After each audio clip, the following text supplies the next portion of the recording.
Ok ba UAT တိုင်းနဲ့ပြည်နယ်ပွဲပေါ့နော်တိုင်းနဲ့ပြည်နယ်ပွဲ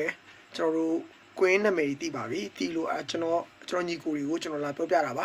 ဟုတ်ကဲ့ကျွန်တော်အိုစုကကြီးမှာဆိုရင်တော့ပဲခူးကရမန္တလေးချင်းအဲ့ဒီမှာအရှင်ကပဲခူးပါ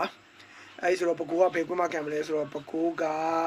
အားကစားဥယျာဉ်ကွင်းပဲခူးမြို့ပေါ့နော်အဲ့ဒီမှာကံပါမယ်အိုစုကကြီးပေါ့နော်အိုစုခကွင်းမှာဆိုတော့အေယာဝတီရန်ကုန်နေပြီးတော့ရခိုင်ပေါ့နော်ကျွန်တော်အရင်ကပြောရတာရန်ကုန်မှာရန်ကုန်အရှင်ကြမယ်ကျွန်တော်ပြောရပြမဟုတ်ပါဘူးအေယာဝတီဖြစ်သွားပါပြီအေယာဝတီကဘယ်ကွင်းမှာလဲဆိုတော့ကိုသိန်းအားကစားကွင်းပသိမ်မြို့ပါဟုတ်ကဲ့အုပ်စုကားငယ်မှာဆိုရင်တော့ကရင်စကိုင်းတနင်္သာရီမွန်ပါအဲ့ဒီမှာဆိုရင်တော့ကျွန်တော်တို့ကရင်ပြည်နယ်ဇွဲကပင်ကွင်းပေါ့နော်ဖအံမြို့ဇွဲကပင်ကွင်းမှာကံပါမယ်ဟုတ်ကဲ့ကျွန်တော်တို့အုပ်စုကားကြီးကရှမ်းကချင်မကွေးကတော့ကျွန်တော်တို့တောင်ကြီးမြို့ရဲ့ပြည်နယ်ကွင်းမှာကံမယ်ပေါ့နော်အဲ့ဒါကွင်းလေးကွင်းပါဟုတ်ကဲ့ကျေးဇူးပါကျွန်တော်တို့နောက်ထပ်ပွဲစဉ်စရာဘာညာကျွန်တော်တို့တီးလို့ရှိရင်လည်းကျွန်တော်ပြန်တင်ပေးမယ်တိုင်ပွဲကတော့ကျွန်တော်9လပိုင်းမှာစမယ်လို့ကြားတယ်အသေးစိတ်ဘာညာတီးတဲ့ခါတလားတော့လူသေးတယ်ဗျာအသေးစိတ်ဘာညာတီးတဲ့ခါကျရင်ကျွန်တော်အားလုံးအကြောင်းပြန်ပေးမယ်နော်ဟုတ်ကဲ့ပါ